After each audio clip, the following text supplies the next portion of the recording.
دیکھو مشکات المصابیح، بسم اللہ الرحمن الرحیم۔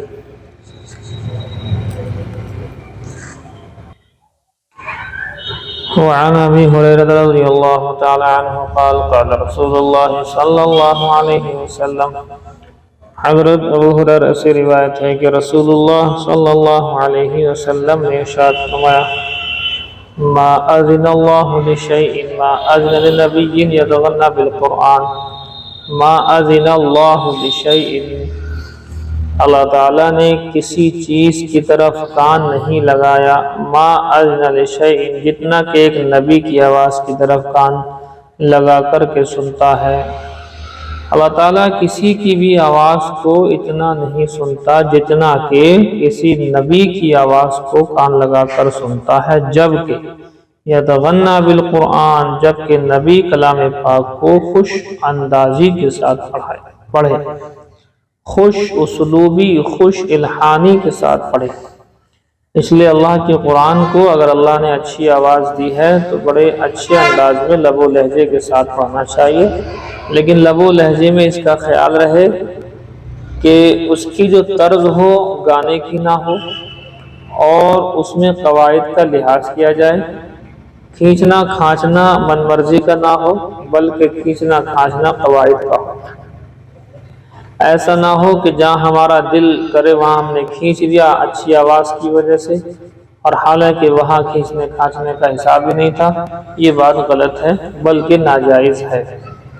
گانے کی آواز میں پڑھنا اور بنا قواعد کے جہاں تہاں کو کھینچنا، یہ بالکل بھی گنجائش نہیں ہے۔ قواعد کی رعایت کرتے ہوئے عرب کے لحن اور عرب کے سر اور عرب کی جو آواز میں اس طرح سے ادا کرنا زیادہ اچھا ہے۔ عربوں کی آواز میں پڑھنا اور اس طرح سے پڑھنا زیادہ اچھا ہے۔ وعنہ قال قال رسول اللہ صلی اللہ علیہ وسلم، حضرت ابو ہریرہ ہی سے روایت ہے کہ اللہ کے رسول صلی اللہ علیہ وسلم نے ارشاد فرمایا، لیس منا من لم یتغن بالقرآن، وہ ہم میں سے نہیں ہے، وہ ہمارے طریقے پر چلنے والا نہیں ہے۔ لیس منا، وہ ہمارے طریقے سے نہیں ہے، وہ ہمارے سنت میں سے نہیں ہے، وہ ہم میں سے نہیں ہے۔ مختلف ترجمے ہیں۔ من لم یتغن بالقرآن، وہ شخص ہم میں سے نہیں ہے جو کلام پاک کو خوش الحانی کے ساتھ نہ پڑھے، خوش گلوئی، خوش الحانی، خوش اسلوبی کے ساتھ میں نہ پڑھے۔ ان سب کا مطلب ایک ہی ہے۔ وعن عبداللہ بن مسعود رضی اللہ تعالیٰ عنہ، حضرت عبداللہ بن مسعود سے روایت ہے، قال فرماتے ہیں، قال علی رسول اللہ صلی اللہ علیہ وسلم، حضور صلی اللہ علیہ وسلم نے مجھ سے ارشاد فرمایا، وَهُوَ عَلَى الْمِنْبَرِ، حالانکہ اللہ کے نبی صلی اللہ علیہ وسلم ممبر پر تھے، ممبر پر سے ارشاد فرمایا، اقرأ علیہ، میرے سامنے قرآن کریم پڑھو۔ قلت، میں نے کہا، اقرأ علیک وعلیک انزل، کیا میں آپ کے سامنے قرآن پڑھوں گا اور حالانکہ آپ پر تو قرآن کریم نازل کیا گیا ہے؟ قال، حضور نے فرمایا، انی احب ان اسمعہ من غیری، کہ مجھے تو یہ بات پسند ہے کہ میں اپنے علاوہ سے کلام پاک سنوں۔ فقرأت سورۃ النساء، تو کہتے ہیں کہ میں نے سورہ نساء کو پڑھا، حتی اتیت، یہاں تک کہ میں پہنچ گیا، الی ہذہ الآیہ، اس آیت تک۔ وہ آیت یہ ہے، فَكَيْفَ إِذَا جِئْنَا مِنْ كُلِّ أُمَّةٍ بِشَهِيدٍ وَجِئْنَا بِكَ عَلَى هَؤُلَاءِ شَهِيدًا، یہ ہے وہ آیت۔ کیا حال ہوگا جب کہ ہم لائیں گے ہر امت میں سے گواہ، اور آپ کو لائیں گے ان تمام لوگوں پر گواہ بنا کر۔ یہ آیت آئی۔ قال، حضور نے فرمایا، حسبک الآن، بس کرو بس کرو، اب بس کرو۔ فالتفت الیہ، تو میں نے حضور کی جانب دیکھا، فاذا عیناہ تذرفان، اللہ کے نبی صلی اللہ علیہ وسلم کی آنکھیں بھیگی ہوئی ہیں، آنسو بہہ رہے ہیں۔ یہ آیت ہی کچھ اس طریقے کی، آپ کا مقام و مرتبہ اس کے اندر باقاعدہ طور پر ذکر کیا گیا ہے۔ ہر امت میں سے آئیں گے گواہ، پھر حضور صلی اللہ علیہ وسلم کو سب امت کے گواہوں پر، سب امت پر جو ہے حضور کو لایا جائے گا۔ ظاہر سی بات ہے، بہت بڑا مقام والی بات ہے۔ یہ ہے جی بات۔ دیکھیں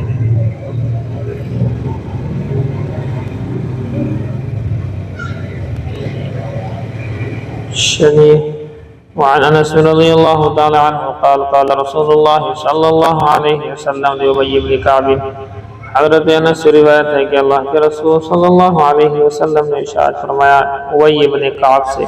ابی بن کعب سب سے بڑے قاری، صحابہ کرام میں سب سے بڑے قاری، خود حضور نے ارشاد فرمایا تھا اقرؤکم ابی بن کعب، کہ تم میں سب سے بڑے قاری ابی بن کعب ہیں۔ لیکن اس بات کو ذہن میں رکھ لینا، ابی نام کے بہت سارے لوگ ہیں، ابی بن کعب ہے، ابی بن خلف جس کو حضور صلی اللہ علیہ وسلم نے مارا تھا، بلکہ ایک اسی کو اللہ کے نبی صلی اللہ علیہ وسلم نے جنگ کے میدان میں ایک نیزہ پھینک کر کے مارا، ہلکی سی اس سے خرونچ آئی اور اسی خرونچ کی وجہ سے، درد کی وجہ سے بلبلاتا ہوا مر گیا تھا۔ تو یہ ہے ابی بن خلف جس کو حضور صلی اللہ علیہ وسلم نے مارا تھا، یہ آپ ذہن میں رکھیں۔ اور باقی یہ ابی بن کعب ہیں سب سے بڑے جو قاری ہیں، وہ فرماتے ہیں کہ ان اللہ امرنی ان اقرأ علیک القرآن، حضور نے فرمایا کہ اے ابی بن کعب، بے شک اللہ نے مجھے حکم دیا اس بات کا کہ تم پڑھو، کہ میں پڑھوں تمہارے سامنے قرآن کو، کہ میں تمہارے سامنے کلام پاک کو پڑھوں، یہ اللہ نے مجھے حکم دیا۔ قال حضرت ابی بن کعب نے پوچھا اللہ سمانی، اللہ تھا، حمزہ استفہام ایک اللہ کا، تو دونوں میں جو ہے ادغام ہو گیا، تو اللہ سمانی لگا کہ اللہ کے نبی کیا آپ سے اللہ نے میرا نام لیا ہے؟ قال نعم، حضور نے فرمایا کہ ہاں نام لیا ہے۔ قال کہا وقد ذکرت عند رب العالمین، کہ میرا ذکر کیا گیا ہے رب العالمین کے پاس، کیا میرا تذکرہ اللہ کے پاس ہوا ہے؟ اللہ نے نام لے کر کے کہا ابی بن کعب کو سناؤ۔ قال نعم، تو کہتے ہیں حضور نے فرمایا ہاں۔ فذرفت عیناہ، تو کہتے ہیں ابی بن کعب کی آنکھوں سے آنسو بہہ پڑے۔ وفی روایت، اور ایک روایت میں الفاظ اس طریقے سے ہیں ان اللہ امرنی ان اقرأ علیک لم یکن الذین کفروا، کہ بے شک اللہ نے مجھے حکم دیا کہ میں سناؤں تمہیں یہ والی سورت، سورہ لم یکن الذین کفروا۔ قال، تو انہوں نے معلوم کہ ابی بن کعب نے کہا وسمانی، اور اللہ نے میرا نام لیا ہے کیا؟ قال، حضور نے فرمایا نعم، ہاں اللہ نے تمہارا نام لیا ہے۔ فبکا، بس وہ رو پڑے۔ متفق علیہ۔ ظاہر سی بات ہے اللہ تعالیٰ کسی کا نام لے کر کے کوئی بات کہہ رہا ہے تو کتنا بڑا اونچا مقام ہے، اور سوچو سب سے بڑے قاری ہیں، تو کلام پاک کی وجہ سے ہی ایسا ہوا ہے، کلام پاک کی وجہ سے ہی ایسا ہوا ہے کہ اللہ تعالیٰ ان کا نام لے رہا ہے۔ بس کرو جی، سبق ذرا 2-3 دن ہلکے پڑھو، ٹھیک ہے نا۔ ہدایہ باب احکام المرتدین، مرتد لوگوں کے احکامات بیان کیے جا رہے ہیں کہ اگر مرد مرتد ہو جائے تو کیا کیا ہوتا ہے، اور مستورات میں سے کوئی مرتد ہو جائے یعنی ایمان چھوڑ دے، کافر بن جائے شکوک و شبہات کی بنیاد پر، تو وہ تفصیل آپ کے سامنے ذکر کر رہا تھا میں کل، کہ کبھی کبھی ایسا ہوتا ہے کہ کسی نہ کسی طریقے سے باطل کی جانب سے اسلام کے خلاف اگر کچھ بھی نہ ہو پائے تو کم سے کم اللہ کے کلام پاک کے خلاف یا حضور کے خلاف یا کسی بھی طرح سے ذہنوں میں شکوک و شبہات ڈالنے کی کوشش کی جاتی ہے۔ جیسے میں نے آپ کو کل جاپان وغیرہ کی عمر والی میں نے دی تھی مثال آپ کو، اور اس طریقے کی اور بھی میں نے مثالیں آپ کو دی جس سے صرف شکوک و شبہات ذہن میں آتے، اور ظاہر سی بات ہے ذالک الکتاب لا ریب فیہ، یہ کلام پاک اس میں کوئی شک و شبہ نہیں ہے، تو شکوک و شبہات اگر آ جائیں اور اللہ کہہ رہا ہے شکوک و شبہات اس میں ہے ہی نہیں، تو ظاہر سی بات ہے ہمارا ایمان کہیں نہ کہیں ٹوٹ جائے گا۔ تو اپنا عقیدہ مضبوط رکھیں، ایک دم سے کسی کی بات کو سن کر کے ذہن کو قرآن و حدیث اللہ کے خلاف بنا دینا، یہ ذہنی ہونا چاہیے۔ سب سے پہلے عقیدہ مضبوط ہونا چاہیے، اور عقیدے کی مضبوطی یہ ہے کہ ساری دنیا بھی اگر اس کے خلاف ہو جائے کہ اللہ ایک نہیں دو ہیں تو ہم نہیں مانیں گے۔ اگر اللہ کے کلام پاک کے خلاف اگر ساری دنیا ہو جائے، ساری دنیا کے پاس مطلب یہ کہ ثبوت ہو کہ اللہ کا قرآن غلط ہے، تو ہم ان کا ایک ثبوت بھی نہیں مانیں گے۔ حضور کے خلاف اگر لاکھوں ثبوت بھی اکٹھے ہو جائیں گے تب بھی ہم اس کو نہیں مانیں گے، کیونکہ معلوم ہے ہمیں کہ جتنے ثبوت ہیں سبھی ڈپلیکیٹ ہیں، ان کی کوئی حیثیت نہیں ہے۔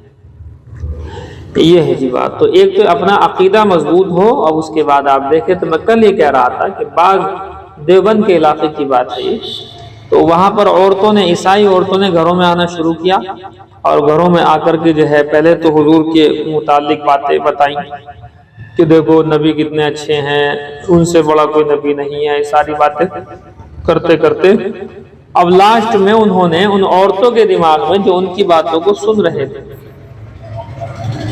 جو ان کی باتوں کو سن رہے تھے،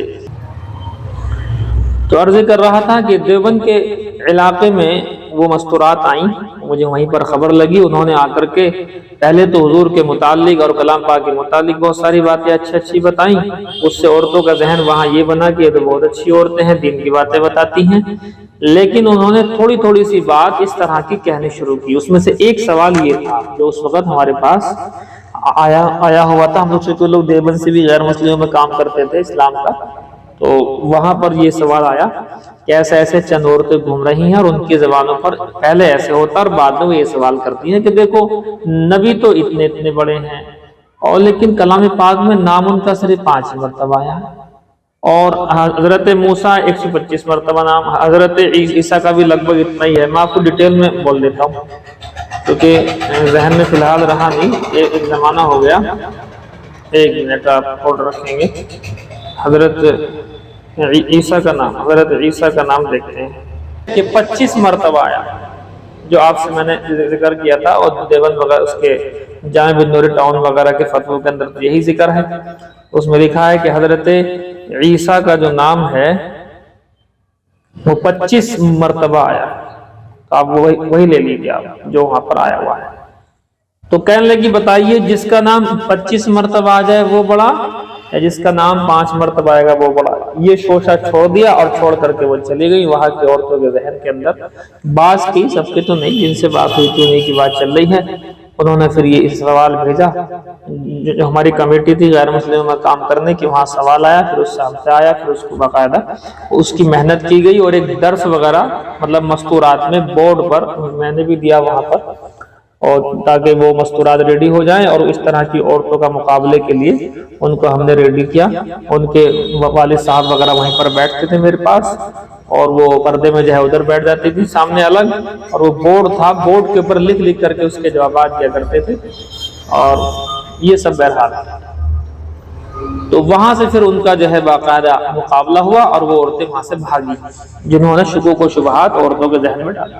اب ظاہر سی بات ہے 5 مرتبہ، 4 مرتبہ تو محمد کے نام سے ذکر آیا حضور کا کلام پاک کے اندر، اور 1 مرتبہ احمد کے نام سے ذکر ہے، تو نام سے 5 مرتبہ۔ لیکن جو عربی داں ہوتے ہیں وہ اس بات کو جانتے ہیں کہ کلام پاک میں جتنی جگہ پر یہ آئے گا حضور کے لیے قل آئے گا، قل، تو قل کے بعد میں یا محمد یہاں پر محذوف رہتا ہے۔ قل، اے محمد کہو، اے نبی کہو جی۔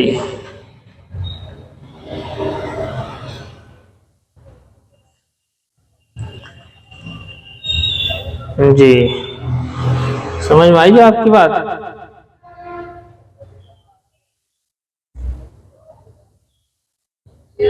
فون شاید کٹ ہو رہا ہے، کون سا فون ہو رہا ہے کٹ؟ صلی اللہ علیہ وسلم کا جو نام ہے وہ بے شمار جگہ پر پہنچے گا، اس طریقے سے قالا اور قل کے اندر، اور حضور کے بارے میں جو باتیں ہیں، کیونکہ آیت کا نزول جو ہو رہا ہے وہ اللہ کے حبیب صلی اللہ علیہ وسلم پر ہی ہو رہا ہے، جس کی وجہ سے یہ بات ماننی پڑے گی کہ اللہ کے نبی صلی اللہ علیہ وسلم کا ذکر سب سے زیادہ ہے۔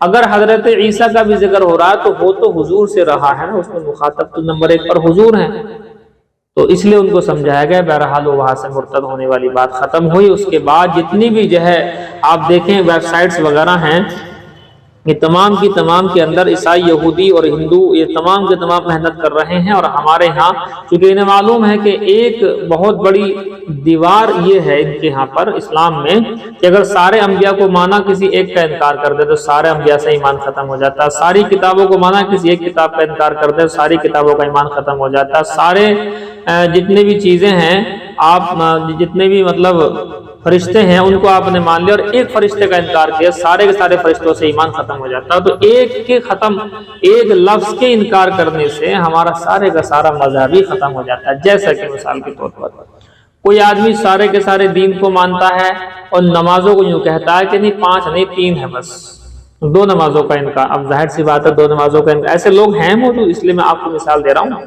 3 نمازوں والے لوگ ہیں، ہاں وہ کہتے ہیں کہ 2 وقت کی نماز جو ہے یہ کچھ ہے ہی نہیں، تو 3 وقت والے ہیں تو نمازوں کا انکار ہو گیا، ظاہر سی بات ہے۔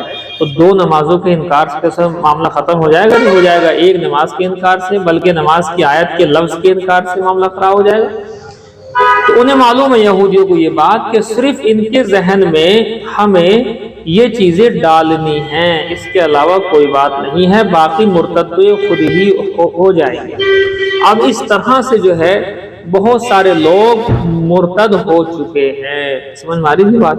بہت سارے لوگ مرتد ہو چکے ہیں، انہیں معلوم بھی نہیں ہوتا کہ ہم کہاں سے ہو گئے مرتد۔ کچھ سائنس کی وجہ سے، کچھ میتھمیٹیکل پوائنٹس کی وجہ سے، کچھ گریویٹیشنل جو فورس ہے تمام چیز جانتے ہیں، اس طرح کی چیزوں کی وجہ سے مرتد ہو رہے ہیں، کیونکہ سائنس ایک ذرہ ہے کلام پاک کے مقابلے میں، ایک ذرہ ہے یہ ذرہ۔ اب لگا لیجیے آپ کہ ذرے سے پہاڑ کا کوئی مقابلہ نہیں ہے۔ سائنس ایک ذرہ ہے، اللہ کا قرآن پہاڑ ہے، تو پہاڑ کا مقابلہ ذرے سے کیسے ہو جائے گا؟ اسی طرح سے آپ دیکھیں ساری کی ساری دنیا جو ہے یہ بھی ذرے سے جیسی ہے ہمارے پورے برہمانڈ کے اندر۔ تو انسان کی سوچ، انسان وہ چھوٹی چیز ہے اور یہ بڑی بڑی چیزیں جو ہے انسان کرتا ہے فیصلے، کبھی اللہ کا انکار کرتا ہے، حالانکہ اس کی اوقات ہی کیا ہے انسان کی، پھر بھی اللہ کا انکار، رسول اللہ کی باتوں کا انکار، قرآن کا انکار، بہرحال یہ سب ہوگا۔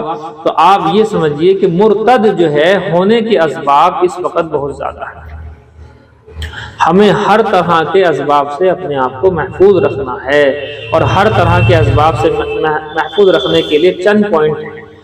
نمبر 1، کلام پاک کی تلاوت کی جائے اور اس کے معنی میں غور و فکر کیا جائے، اور اس سے پہلے نمبر 1 جوڑ لو عقیدے کی مضبوطی۔ آپ کو بتایا میں نے ابھی نمبر 1 پر عقیدے کی مضبوطی ہی ہے۔ عقیدے کی مضبوطی کے بغیر اگر اللہ کے قرآن کا بھی آپ نے خوب مطلب دیکھ لیا، مطالعہ کر لیا کرا، اور عقیدہ مضبوط نہیں ہے تو معاملہ خراب ہو جائے گا۔ تو عقیدے کی مضبوطی نمبر 1 پر ہے۔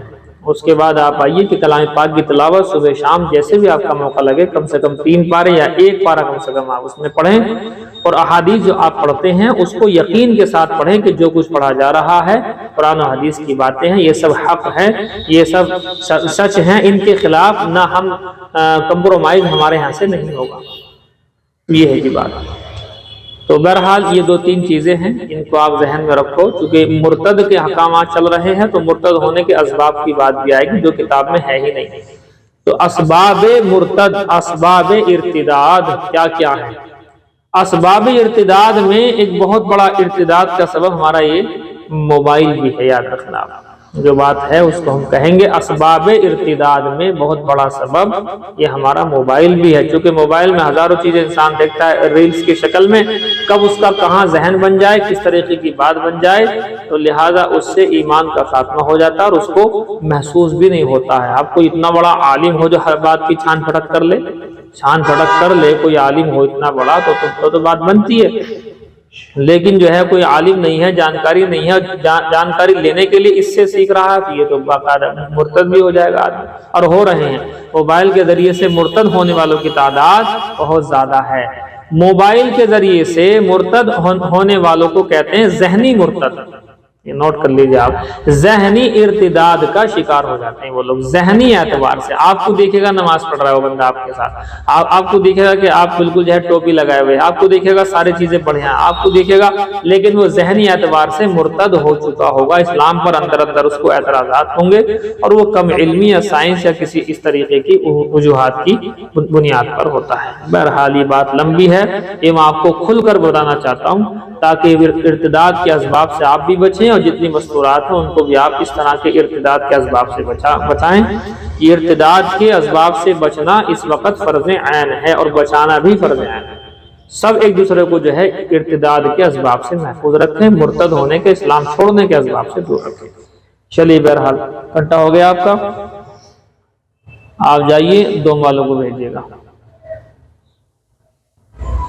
فوراً بھیجو دوم والوں کو۔ ہدایت النحو لکھیں جی ذرا سا سبق، یہ ہو گیا آپ کا۔ وباقی الکلام فی هذه الافعال یجیء فی القسم الثانی انشاءاللہ تعالی۔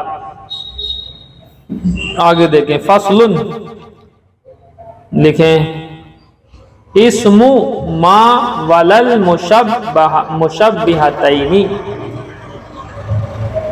ما ولل مشبہتین بلیسا، یہاں تک یہ فصل ہے ما اور لا مشابہ بلیسا کے اسم کے بیان میں۔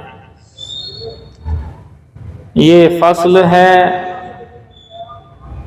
یا آپ نمبر جوڑیو کہ کتنے نمبر ہو گئے، فاعل ہو گیا، نائب فاعل ہو گیا، مبتدا ہو گیا، خبر ہو گیا، 4 ہو گئے۔ 5واں کیا تھا؟ کانا، کیا نام؟ انا اور اس کے اخوات 5، نمبر 6 کانا اس کے اخوات 7، نمبر 8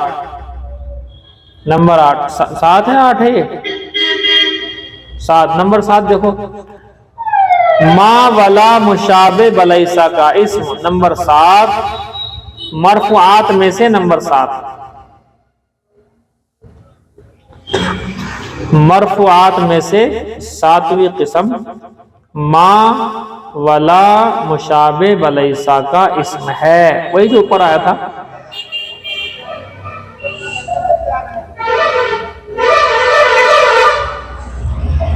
نہیں لکھتے؟ دیکھو، وَهُوَ الْمُسْنَدُ إِلَيْهِ ما ولا مشابہ بلیسا کا اسم ہے، وَهُوَ الْمُسْنَدُ إِلَيْهِ بعد دخولهما،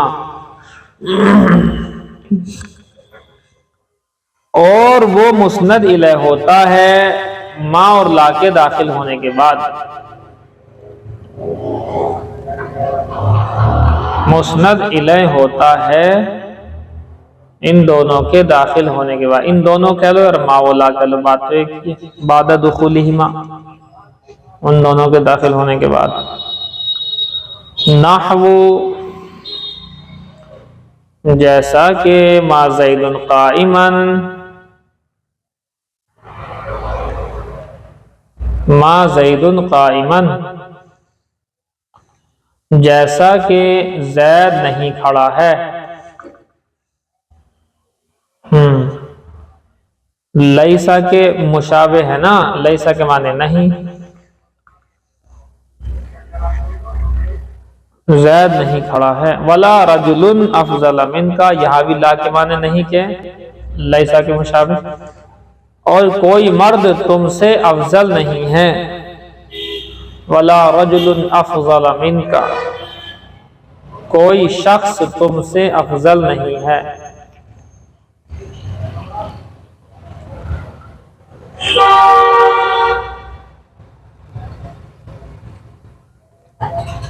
اور کوئی شخص تم سے افضل نہیں ہے۔ وَيُخْتَصُّ لَا بِالنَّكِرَةِ، یہ ایک آسان سی بات ہے کہ لا جو ہے وہ نکرہ کے ساتھ خاص ہے، اور ما جو ہے معرفہ نکرہ دونوں میں آتا ہے۔ چلو، وَيُخْتَصُّ لَا بِالنَّكِرَةِ، اور خاص ہے لا نکرہ کے ساتھ، اور خاص ہے لا نکرہ کے ساتھ۔ اور لا نکرہ کے ساتھ خاص ہے، چاہے ایسے کر لوں، لیکن میں کوشش کرتا ہوں لفظ ٹو لفظ ترجمہ لکھوانے کی، تو لفظ ٹو لفظ میں آپ کو یاد ہو جائے گا، اور خاص ہے لا نکرہ کے ساتھ۔ وَيَعُمُّ ما، اور عام ہے ما، عام ہے ما،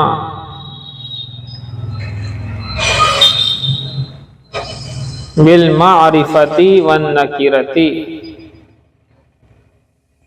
معرفہ اور نکرہ کے ساتھ،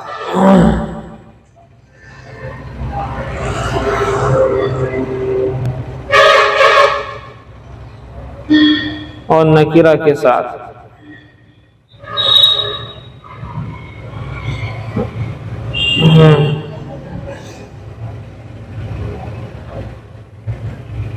نہیں لکھ رہے؟ فصل، لکھو جی، مرفوعات کی 8ویں قسم، خبر لا لنفی الجنسی، خبر لا لنفی الجنسی، مرفوعات کی 8ویں قسم لا نفی جنس کی خبر ہے۔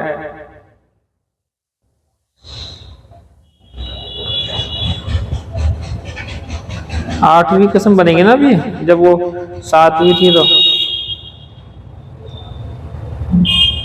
ہاں،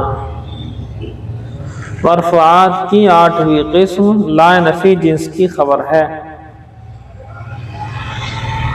وَهُوَ الْمُسْنَدُ بَعْدَ دُخُولِهَا، اس کا ترجمہ آپ کرو، کتنی بار آ چکا ہے لفظ؟ کہاں مسند دکھائیے، کہاں ہے، کہاں مسند دکھاؤ مجھے، مسند ہے خالی بس، اور وہ مسند ہوتا ہے اس کے داخل ہونے کے بعد، مسند ہوتا ہے اس کے کس کے، لا نفی جنس کے داخل ہونے کے بعد۔ آج جس کا بیان چل رہا ہے پیچھے اسی کا نام آئے گا۔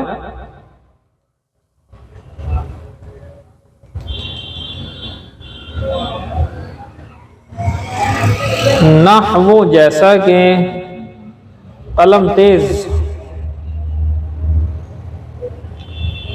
نحو جیسا کہ، لا رجل، لا رجل، یہ لا نفی جنس کا اسم ہوتا ہے نا، منصوب ہوتا ہے، خبر جو ہے مرفوع ہوتی، لا رجل قائم، اس کو ٹھیک کر لینا، لا رجل، چونکہ اوپر جو آیا تھا لا رجل آیا تھا اوپر، تو وہاں پیش ہی رہے گا، اس میں زبر رہے گا، لا رجل قائم۔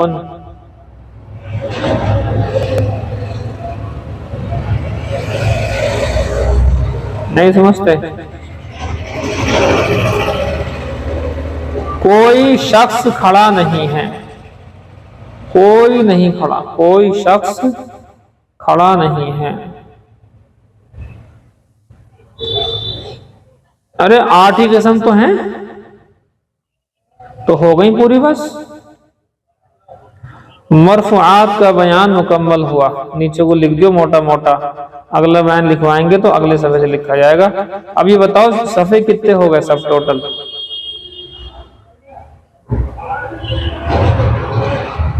ہاں 31 صفحے ہوئے ہیں، 51 صفحے تک لے کے جانا ہے۔ اچھا جی، پچھلے سال 51 صفحے پڑھا ہے نا؟ ہے جی، پچھلے سال 51 صفحے کا آپ بول رہے تھا، 51 صفحے تک پڑھا ہے۔ چلیے تو جائیے،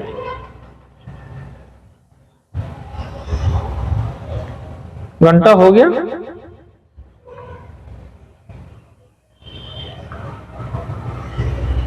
ہاں تو بھیجو انہیں، کون سے آئیں گے؟ 4 روم والے آئیں گے میرے خیال میں، بھیجو۔ جلالین شریف دیکھیں آپ، اعوذ باللہ من الشیطان الرجیم، بسم اللہ الرحمن الرحیم، وما أنفقتم من نفقة أديتم من زكاة أو صدقة أو نذرتم من نذر فوفيتم به فإن الله يعلم فيجازيكم عليه۔ دیکھیے اوپر سے بیان ہوا تھا، ایک عجیب و غریب بات آئی تھی، یؤتی الحکمت من یشاء۔ حکمت کے معنی بہت سے ہوتے ہیں، احادیث بھی ہیں اسی میں، لیکن انہوں نے جو اس کا ترجمہ کیا ہے قرآن و حدیث کی روشنی میں، یؤتی الحکمت، تو حکمت کا ترجمہ کیا ہے العلم النافع المؤدی الی العمل، کہ ایسا علم نافع جو عمل تک پہنچا دے، ایسا علم نافع جو عمل پر لے آئے۔ تو علم نافع حکمت ہے۔ اب دیکھیے اس میں تمام علوم جو اللہ کے قریب کریں وہ علوم آئیں گے، جو اللہ سے دور کرتے ہیں وہ تو اس کے اندر نہیں آئیں گے، ظاہر سی بات ہے، ان کے آنے کا تو کوئی حساب نہیں، کیونکہ علم نافع نہیں ہے۔ نفع میں سب سے بڑا نفع یہ ہوتا ہے کہ انسان اس علم کے ذریعے سے اللہ کے پاس ہو جائے۔ اور دوسری جو اس کی وضاحت کی جاتی ہے کہ علم نافع سے مراد اپنی ذات کو فائدہ ہو اور سامنے والے کو بھی فائدہ ہو، اسے کہتے ہیں علم نافع۔ اگر آپ کو یہ محسوس کرنا ہے کہ آپ کے پاس علم نافع ہے یا نہیں ہے تو تین چیزیں آپ کو محسوس کرنی ہیں۔ اگر تینوں چیزیں آپ کو لگا کہ ہاں یہ سب چیزیں ہیں میرے علم کے ساتھ، تو آپ کو یہ جان لینا چاہیے کہ آپ کے پاس علم نافع ہے۔ اور اگر ان تینوں باتیں آپ کی نہیں ہو رہی ہیں تو علم نافع میں اتنا ہی نقصان ہے جتنا کہ ان تین باتوں میں آپ کی کمی ہوگی۔ میں بات کیوں کہہ رہا ہوں، وہ منتخب کی وہ مشہور روایت ہے کہ العلم علمان، علم دو طرح کا ہوتا ہے، ایک تو ہوتا ہے علم کہ جو انسان کو نفع نہیں دیتا، یہ وبال جان بنے گا کل میدان محشر میں، اور ایک علم نافع ہے، اور دل کا جو عمل، دل کا علم کہلاتا ہے، وہ اندر کا گہرائی سے علم حاصل کرنے کو کہتے ہیں۔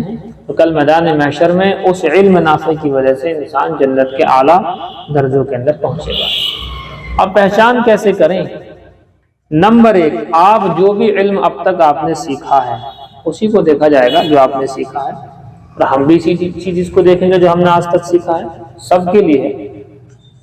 جتنا آپ نے سیکھا ہے اس علم کے ذریعے سے آپ اللہ کے قریب ہوئے ہیں یا دور ہوئے ہیں، یہ پہلا پوائنٹ دیکھنا ہے۔ اگر آپ اللہ کے پاس ہو گئے ہیں، اللہ کے قریب ہو گئے ہیں، اللہ کا قرب آپ کو محسوس ہوتا ہے تو آپ کا علم نافع ہے۔ دوسرا، اس علم پر آپ کی جانب سے عمل ہو رہا ہے کہ نہیں ہو رہا ہے۔ جو علم آپ کے پاس ہے، نمازوں کے خشوع خضوع کا آپ کے پاس علم ہے، اخلاص کا آپ کے پاس علم ہے، اور تمام گناہوں سے بچنے بچانے کا آپ کے پاس علم ہے، یہ تمام چیزیں ہیں۔ اگر آپ اس کے مطابق عمل پر ہیں، اپنے علم پر عمل، اپنے علم کے مطابق عمل پر ہیں تو آپ کا علم نافع ہے، اور اگر آپ اپنے علم پر عمل نہیں کر رہے ہیں تو آپ کا علم نافع نہیں ہے، غیر نافع ہے۔ نمبر تین، آپ کے علم سے لوگوں کو کیا فیض پہنچ رہا ہے؟ کیا کوئی لوگوں تک آپ کا علم مسئلے مسائل کی روح سے، بیانات کی روح سے، یا پڑھنے پڑھانے کی روح سے، اور بھی ذریعے ہو سکتے ہیں، کسی طریقے سے بھی آپ کا علم اگر لوگوں تک پہنچ رہا ہے تو یہ علم بھی نافع ہے۔ لیکن تینوں کوالٹی ملیں گی تب بنے گا علم نافع۔ اللہ کا جو ہے پاس مل جائے، اس سے قرب جو ہے مل جائے، دوسرا آپ کا عمل ہو جائے، اور تیسرا جو ہے لوگوں تک آپ کا علم پہنچ جائے۔ یہ تینوں باتیں اگر کسی جگہ پر مل جاتی ہیں ایک ساتھ تو اس کو کہتے ہیں علم نافع۔ سمجھ میں آئی جی بات؟ دیکھیے یؤتی الحکمت من یشاء کے اندر یہ بات رہ گئی تھی، صاحب نوٹ کر لیجیے گا۔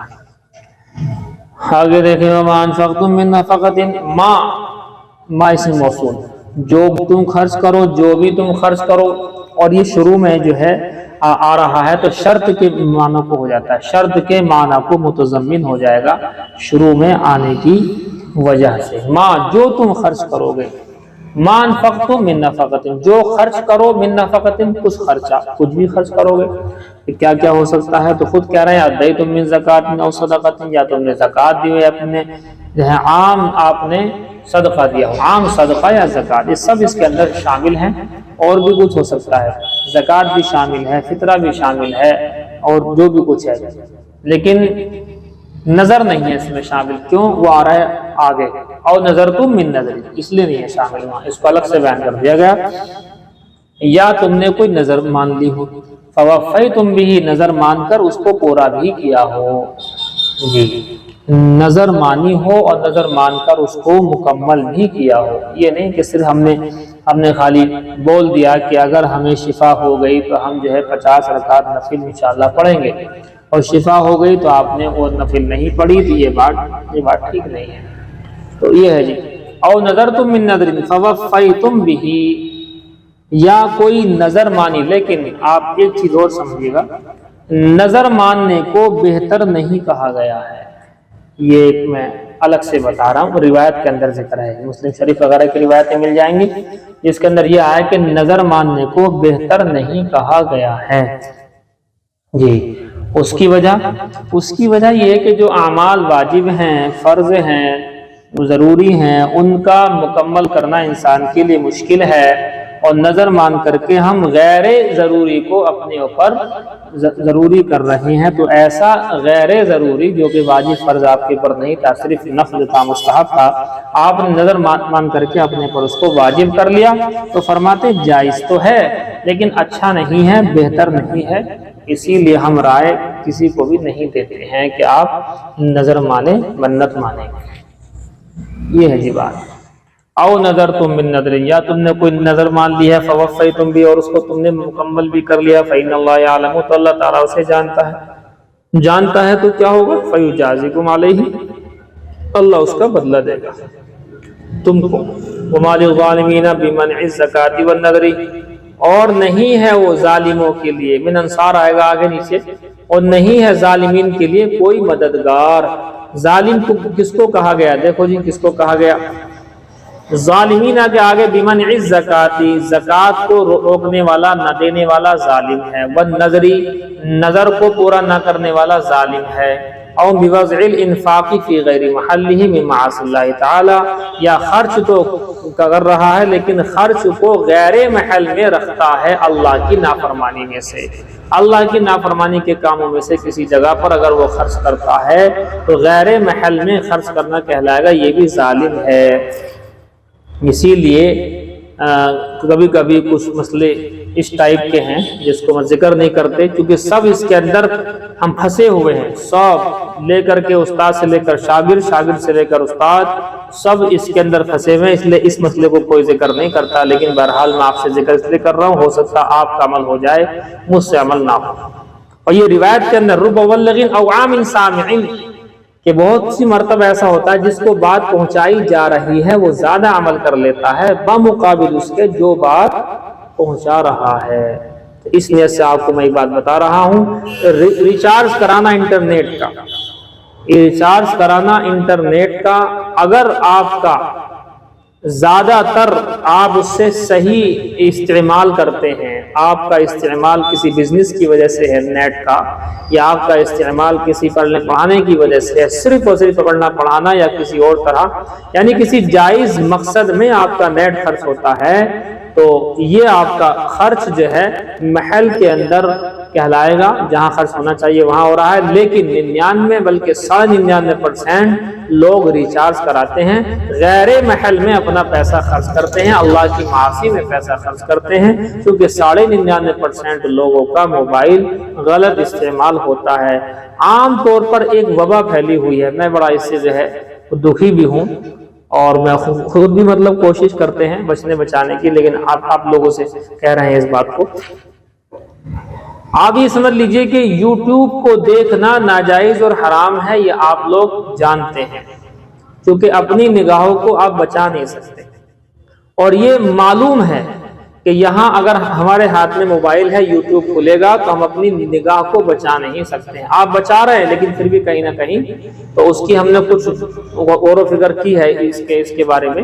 آپ دیکھیں یوٹیوب اس وقت کھلتا ہے تو یوٹیوب کھلنے سے پہلے ایک دم سے یوٹیوب نہیں ہوتا شروع، بلکہ ایک پیج آتا ہے خالی۔ اس پیج کے آتے ہی اگر آپ نے سرچ بار پر دبا دیا تو سرچ بار پر دبنے سے پھر وہ لسٹ آئے گی جو آپ لکھیں گے، اور لکھنے کے بعد جب آپ اس کے اوپر لکھ دیں گے کوئی بیان وغیرہ یا کچھ بھی چیز لکھیں گے تو وہ لکھنے کے بعد اب آپ کا کھلے گا پیج وہ جو آپ نے لکھا ہے، وہ پیج کھلے گا۔ اس کے بعد آپ اس پر بٹن دبائیں گے جو بھی آپ کو دیکھنا ہے، جو آپ نے سرچ کیا ہے کوئی بیان وغیرہ، اس میں اندر جائیں گے تو ایڈ آتے ہیں، اسی لیے اس ایڈ پر سے وہاں آپ کو آواز کم کرنی ہوتی ہے تاکہ وہ میوزک آپ کے کان کے اندر نہ پڑے، اور آنکھوں کے آگے آپ ہاتھ بھی رکھ سکتے ہیں۔ نارملی میرا بھی عمل رہتا ہے اس طریقے سے، آنکھوں پر ہاتھ رکھ سکتے ہیں اس انداز میں کہ وہ چیزیں نہ دیکھیں جو ایڈ کے اندر ہیں۔ اب اس کے بعد میں آپ شیئر کے لکھا ہوا ہوتا ہے نیچے یا ڈاؤن لوڈ لکھا ہوا ہوتا ہے نیچے، تو اس کے اعتبار سے اسے آپ ڈاؤن لوڈ کر لیتے ہیں، اور ڈاؤن لوڈ کرنے کے بعد وہ گیلری میں آ جاتا ہے، وہاں سے آپ اس بیان کو سنیں گے تو یوٹیوب کی جو وبا ہے اس سے آپ محفوظ ہو جائیں گے۔ اب میں آپ کو یہ بات اس لیے بتا رہا ہوں کہ شاید میں آپ سے یا کسی اور سے یوٹیوب کو چھڑا نہ پاؤں، تو کم سے کم یہ تو بتا دوں کہ یوٹیوب کو استعمال کس طرح سے کیا جا سکتا ہے۔ آپ یہ سوچیں گے کہ اس طرح سے تو کوئی استعمال نہیں کر سکتا، تو ہم یہ کہہ رہے ہیں اگر اس طرح استعمال نہیں کر سکتے ہیں تو پھر چھوڑ دیجیے۔ چونکہ 99.99% لوگوں کا موبائل غلط استعمال ہو رہا ہے، اس کا مطلب 99.99% لوگوں کا انٹرنیٹ غلط استعمال ہو رہا ہے، اور انٹرنیٹ کے لیے ریچارج کرانا جو پڑھائی کے مقصد سے نہ ہو، جو کسی بزنس کے مقصد سے نہ ہو، جائز بزنس ہونا چاہیے، جو جائز کام کے مقصد کے لیے نہ ہو انٹرنیٹ، تو لہذا وہ پھر خرچ کرنا اس میں جائز نہیں کہلائے گا۔ یہ ہے فی غیر محلہ بوضع الانفاق فی غیر محلہ من معاصی اللہ تعالی، کہ اللہ کی نافرمانی والے کاموں میں سے کسی کام میں غیر محل میں خرچ کو رکھنا، تو یہ ریچارج میں خرچ کو رکھنا جس سے کہ غلط استعمال ہو رہا ہے، تو لہذا یہ پیسہ خرچ کرنا وہ تو الگ ہے، خرچ کرنے کے بعد کا گناہ، یہ خرچ کرنا بھی جائز نہیں ہو رہا۔ میں نے یہ بات آپ سے کیوں کہی؟ میں یہ بات اس لیے کہہ رہا ہوں، غور کرنے سے معلوم ہوا کہ بے برکتی کا سبب کہیں نہ کہیں یہ بات بنتی ہے کہ ہمارا پیسہ اللہ کی نافرمانی میں خرچ ہو رہا ہے، تو لوگ ڈھونڈتے ہیں کہ بھی ہمارا تو کہیں نہیں ہو رہا خرچ، ہم تو گھر میں خرچ کرتے ہیں، بالک بچوں کو پالتے ہیں، 2 روٹی کماتے ہیں، بچے کھا لیتے ہیں، تو ہم انہیں آئینہ دکھاتے ہیں انہیں ہم کہ آپ کے گھر میں 4 موبائل ہیں، 3 موبائل ہے، سب کے اندر ریچارج ہے نیٹ کا، کہ ہاں ہے، تو یہ کہاں خرچ ہو رہا ہے؟ اور ریچارج کوئی ویسا ہو رہا ہے آج کل ہی 100 روپے کا، اچھا خاصا ہوتا ہے، اچھے خاصے ریچارج ہوتے ہیں۔ اگر 2 موبائل ہیں اور 3 مہینے میں ریچارج کرو گے، 8 میں 16، 800 روپے خرچ ہو گئے، یا 2000 روپے خرچ ہو گئے اگر 1000 والا کر لیا۔ تو یہ چیز ہمارے سامنے آئی ہے کہ بے برکتی کے اسباب میں سے، اسی لیے اپنے گھروں کے اندر آپ یوٹیوب وغیرہ کو بین کرو، بات تو سچی یہی ہے، یوٹیوب وغیرہ کو بین کرو، یا پھر یوٹیوب کا چلانا سیکھو۔ اگر سیکھ نہیں سکتے ہیں، نہ محرم کو دیکھنا اور یہ ساری چیزیں کرنا مردوں کے لیے بھی غلط ہے، عورتوں کے لیے بھی غلط ہے، تو لہذا اس کا بھی آپ جو ہے خیال کیجیے گا۔ بات سمجھ میں آئی جی؟ یہ باتیں اس لیے نہیں کی جاتی کہ سب اس کے اندر جو ہے محبوس ہے، ہم بھی پھنسے ہیں، آپ بھی پھنسے ہیں، سب اس کے اندر پھنسے ہوئے ہیں، اس لیے کوئی بات کرنا نہیں چاہتا اس موضوع پر، لیکن ہم نے بہرحال اس لیے بات کی ہے تاکہ ہو سکتا ہے آپ کا عمل ہمارے عمل سے زیادہ ہو جائے، تو اس لیے ہم نے یہ بات بتائی ہے آپ کو۔ بات سمجھ میں آئی جی؟ تو زیادہ اس کا استعمال نہیں کرنا ہے، اور اگر دیکھنا چاہتے ہیں تو اس کی میں آپ کو بتا چکا ہوں کیسے دیکھ سکتے ہیں، حالانکہ یہ کام بہت بھاری ہے۔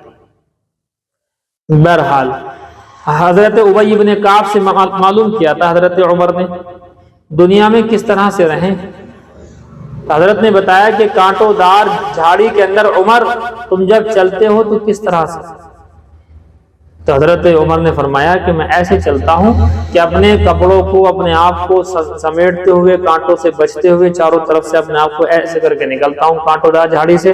کہا کہ بس اسی طرح دنیا سے نکل کر کے جانا ہے، کہیں کوئی کانٹا جو ہے ہمارے کپڑوں میں یا ہمارے جسم کے اوپر نہیں لگ جائے، اور ہم نے کانٹے خود پالے ہوئے ہیں موبائل کی شکل میں، اور بھی چیزیں ہیں، اور بھی چیزیں ہیں جو ہم نے جو اس طرح کی چیزیں ہم نے لگائی ہوئی ہیں اپنے آگے پیچھے، تاکہ ہر وقت وہ کانٹے ہمارے جو ہے لگتے رہیں۔ تو ان کانٹوں سے بچ کر کے زندگی گزارنے والا اس وقت کا سب سے بڑا مجاہد ہے۔ یاد رکھنا یہ بات میں آپ سے اس لیے کھولی ہے تاکہ آپ عمل کر سکیں۔ ہو سکتا ہے میں عمل نہیں کر پا رہا ہوں اور آپ کا عمل ہو جائے۔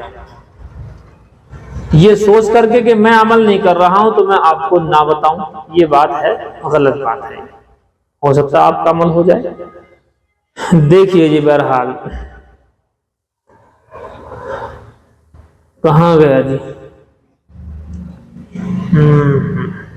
یہ ہے او بوضع الانفاق فی غیر محلہ من معاصی اللہ تعالی من انصار، فرماتے ہیں کہ خرچ کو رکھنا غیر محل میں، جو جگہ رکھنے کی نہیں ہے، جو جگہ خرچ کرنے کی نہیں ہے وہاں پر خرچ کرنا اللہ کی نافرمانی والے کاموں میں سے کسی کام میں۔ اب آپ دیکھ لیجئے کہ موبائل کا استعمال آپ کا غلط ہو رہا ہے، اگر یا پرسنٹیج 70% ہوتا غلط اور 10-20% ہوتا صحیح، جب بھی معاملہ ٹھیک نہیں ہوگا تو یہ آپ یہ سوچ لیجئے گا۔ اکثر اگر آپ کا موبائل صحیح ہوتا ہے تو یہ خرچ کرنا تو ہو جائے گا کسی حد تک صحیح، اگر صحیح استعمال کرتے ہیں اکثر، یعنی آپ 80% تو کر رہے ہیں صحیح استعمال، 10-20% بالغ بچے اس طرح کا استعمال ہو رہا ہے، تو بہرحال وہ خرچ تو ہو جائے گا صحیح، لیکن جو 20% غلط دیکھا ہے تو 20% جو غلط دیکھنے کا تو گناہ کم سے کم ہوگا نہیں ہوگا۔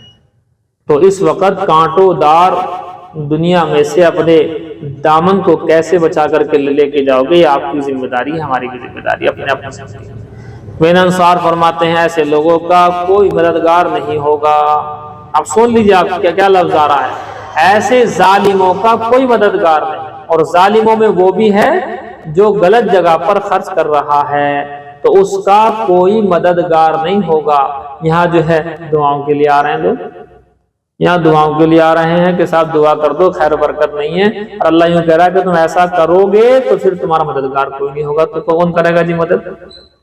شادی ہوتی ہے گھر میں، شادی میں لگا دیتے ہیں پیڑ اوپر، وہ اوپر ہوتا پتہ نہیں کیا نام بولتے ہیں اس کو، ہوتا ہے پیڑ، شادی بیاہ میں لگ جاتا ہے، اور لگتا ہے بس 24 گھنٹے کی لگتا ہے، اس کا اسے اتار کے رکھ دیتے ہیں، نام پتہ نہیں کیا اس پیڑ کا، لائٹ ٹری بول دیجیے آپ انگلش میں بولنا چاہیں تو، لائٹ والا پیڑ، تو لائٹ ٹری ٹائپ سے جو ہے لگا دیتے ہیں، کوئی فائدہ نہیں کچھ نہیں، کون سا اس کے پر پھل اگ رہے ہیں، مگر ایک آپ کی جو ہے فضول خرچی کا معاملہ ہے بس۔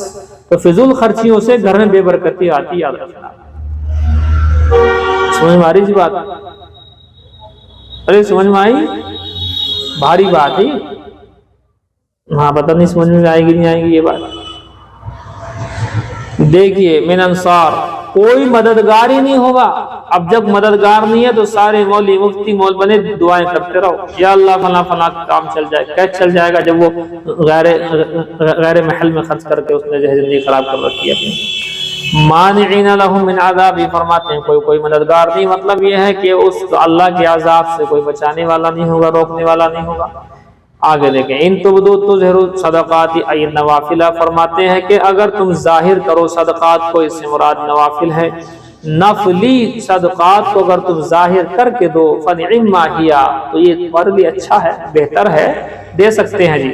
اعلان ہوتا ہے مائکوں سے، جلسوں میں بھی ہوتا ہے، اور ویسے مسجدوں میں تو ہوتا ہے، یہ ہر ہفتے والا جو اب تو خیر نہیں ہو رہا چونکہ جب سے مائک بند ہوئے ہیں، لیکن بہرحال مائکوں سے اس طرح سے پیسے دینا کہ فلاں فلاں نے اپنے ابا کے لیے، اپنے دادا، تمام کے تمام مرحومین کے لیے 50 روپے دے، اللہ ان کو جزائے خیر عطا فرمائے، ان کے گھر میں کاروبار میں خیر برکت عطا فرمائے، اور ان کے تمام مرحومین کو جنت الفردوس کے اندر اعلیٰ سے اعلیٰ مقام عطا فرمائے، حج بیت اللہ کی وقت نماز کی توفیق عطا فرمائے۔ یہ جو چل رہا نا مائکوں میں چلتا تھا، یہ اب تو خیر نہیں چلتا، یہ سب بھی جائز ہے، اس طرح سے آپ جو ہے دے سکتے ہیں۔ یہ ہے جی فنعما ہی، یہ شکل بہتر ہے، ای نعم شیء ابداؤها، یعنی اس کا ظاہر کرنا اچھا ہے اور لوگوں کو ترغیب ہو جاتی ہے، بس یہ مقصد ہے۔ دکھاوے کی وجہ سے اگر کریں گے تو پھر ثواب ہی نہیں ملے گا۔ وَإِن تُخْفُوهَا، اور اگر اس کو بھی تم چھپا کر کے دو تو سِرُّوهَا، چھپا کر کے دو، وَتُؤْتُوهَا الْفُقَرَاءَ، اور دے دو غریب فقیروں کو دے دو، اس کو چھپا کر فقیروں غریبوں کو دے دو۔ فَهُوَ خَيْرٌ لَكُمْ، تو یہ بھی تمہارے لیے بہتر ہے، من ابدائها، ظاہر کرنے سے، وَإِيتَائِهَا الْأَغْنِيَاءَ اور مالداروں کو دینے سے بھی بہتر ہے. بھئی غریب کو دینا تو مالدار سے دینے سے بہتر ہے، ہر سی بات ہے، بہتر ہی ہے. اب آپ کہیں گے مالدار کو کہاں دیا جاتا ہے؟ ہاں ہے اس میں گنجائش. نفلی صدقات جو ہوتے ہیں وہ امداد کے حکم میں ہوتے ہیں. نفلی صدقات امداد کے حکم میں ہوتے ہیں. اسی لیے اگر مالدار کو بھی اگر آپ نے دے دیا یہ تو اس میں گنجائش ہے. ہماری بھی بات. اور جو فرائض والے ہیں، فرض والا جو ہوتا ہے صدقہ، واجب والا صدقہ ہوتا ہے جیسے کہ زکوٰۃ یا فطرہ، منت والا، یہ سارے کے سارا جو ہے کیا ہے؟ متعین ہے کہ فقیروں ہی کو دینا ہے. یہ ہے جی. اما صدقۃ الفرض فرماتے ہیں کہ بہرحال فرض والا جو ہوتا ہے صدقہ زکوٰۃ وغیرہ، فالافضل اظہارها، تو اس میں بھی افضل یہی ہے کہ اس کو ظاہر کر کے دیں. لیقتدی بہ، تاکہ ان کی اقتداء کی جائے، لوگ دیکھ کر کے اور دیں. والا یتہم، اور تاکہ متہم نہ ہو. اگر اسلامی حکومت ہے تو زکوٰۃ بھی ظاہر کر کے دی جائے گی تاکہ متہم نہ ہو، یعنی تہمت نہ لگے کہ پتہ نہیں زکوٰۃ دے رہا نہیں دے رہا. وَإِيتَاؤُهَا الْفُقَرَاءَ، اور اس کا فرض والے صدقہ یعنی زکوٰۃ وغیرہ کا فقیروں کو دینا متعین، یہ تو بالکل متعین ہے، مالدار کو نہیں دی جا سکتی ہے. وَيُكَفِّرُ وَنُكَفِّرُ وَيُكَفِّرُ وَيُكَفِّرُ وَنُكَفِّرُ وَنُكَفِّرُ، مختلف اس میں قول ہیں. فرماتے ہیں بالیاء والنون، بالیاء وبالنون، یا کے ساتھ بھی نون کے ساتھ بھی مجزوما، وَيُكَفِّرُ بھی ہے وَنُكَفِّرُ بھی ہے، اور وَيُكَفِّرُ بھی ہے مجزوما، اور جو ہے وَنُكَفِّرُ بھی ہے. چار ہو گئے اس کے اندر. فرماتے ہیں یا کے ساتھ اور نون کے ساتھ ہے، مجزوم ہے عطف کرتے ہوئے علی محل فہوا کے محل پر، علی محل فہوا کے محل پر عطف ہے. ومرفوعا علی استئناف، اور اگر اس کو مرفوع پڑھیں گے ویکفروا تو جملہ مستأنفہ بن جائے گا. عنکم، اور اللہ تعالیٰ مٹا دے گا اللہ تعالیٰ تم سے. من بعض سیئاتکم، من تبعیض کے لیے آتا، آپ نے پڑھا ہے شرح میں تعامل کے اندر من کے کئی معنی ہیں، اس میں سے ایک ہے من للتبعیض، کہ من تبعیض یا بعض کے معنی. تو کہتے ہیں من ای من بعض سیئاتکم، اللہ تعالیٰ مٹائے گا تم سے تمہارے بعض گناہوں کو. اس طرح کی چیزوں سے سیئات جو مٹتے ہیں وہ صغیرہ گناہ مٹتے ہیں، اس لیے کبیرہ گناہوں کے لیے توبہ شرط ہے. ہاں کوئی اسی وقت توبہ بھی کرے تو صغیرہ کبیرہ دونوں مٹ جائیں گے. واللہ بما تعملون خبیر، اللہ تعالیٰ ان تمام باتوں سے باخبر ہے جو تم کر رہے ہو. عالم بباطنہ، تمہارے باطن سے بھی کو بھی جانتا ہے. کظاہرہا، جیسا کہ وہ ظاہر کو جانتا ہے. لا یخفی علیہ شیء منہ، اللہ پر کوئی بھی چیز چھپی ہوئی نہیں ہے. یہ ہے. دیکھیں یہاں سے الگ ایک مضمون شروع ہو رہا ہے، دیکھ لیجیے آپ پہلے اس کو. وَلَمَّا مَنَعَ صلی اللہ علیہ وسلم مِنَ التَّصَدُّقِ عَلَى الْمُشْرِكِينَ لِيُسْلِمُوا، اور جب منع کر دیا صلی اللہ علیہ وسلم نے صدقہ دینے سے مشرکین کو، کیونکہ میں آپ سے بول چکا ہوں کہ نفلی صدقہ امداد کے حکم میں ہوتا ہے تو اس میں بہت ساری گنجائشیں، مالدار کو مشرکین کو جب دے سکتے ہیں تو امداد کے حکم میں ہے، اس میں کیا دقت ہے. تو منع کر دیا تھا حضور نے کہ اب ان کو نہیں دینا تاکہ یہ ادھر آ جائیں، اگر ہم دیتے رہیں گے ان کو تو یہ تو وہیں کے وہیں رہیں گے. لیسلموا، تاکہ اسلام کو قبول کر لیں. نزلہ، تو آیت نازل ہو گئی. ہدایت تو اے نبی آپ کے ہاتھ میں ہے نہیں نا، یہ کہا آپ کے ذمہ صرف بات کو پہنچانا ہے. لیس علیک ھداھم، آپ کے ذمہ نہیں ہے ان کو ہدایت دینا. ہدایت سے مراد دو میں نے آپ سے بتایا تھا، شاید یہ نوٹ کر لیجیے آپ. ہدایت کے دو معنی آتے ہیں، اراءۃ الطریق اور ایصال الی المطلوب. اراءۃ الطریق، راستہ دکھانا، ایک تو ہدایت کے معنی یہ، ایک ہے ایصال الی المطلوب، منزل مقصود تک پہنچانا. دیکھو کوئی شخص آیا اور اس نے آپ سے پوچھا کہ فلاں جگہ کہاں پر ہے، تو اب آپ کے سامنے دو راستے ہیں. ایک تو آپ اس سے یہ کہیں کہ دیکھو یہاں سے جانا، وہاں سے لیفٹ، وہاں سے رائٹ، وہاں سے اسٹریٹ سیدھا. اسے کہتے ہیں اراءۃ الطریق، یعنی راستہ دکھانا. ایک تو یہ ہدایت ہوگی. ایک آتا ہے کہ اچھا